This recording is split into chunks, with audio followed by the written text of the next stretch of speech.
pala. Sino nga yung hinahanap mo? Wala naman. Friend ko lang naman yun. Teka dito. Nag-hotpot ka ba?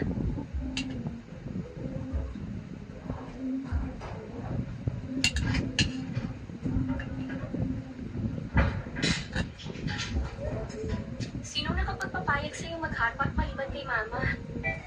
Hindi naman siguro yung tita ko, hindi ba? Ano ba sinasabi mo dyan? Ayaw mo ng hotpot. Ayaw mo sa mga matapang ang amoy. Pero hindi ka lang kumain ngayon. Sichuan hotpot pang kinain mo. Sino yung tao na sasamahan mo mag-hotpot? Siguradong siyang future tita ko.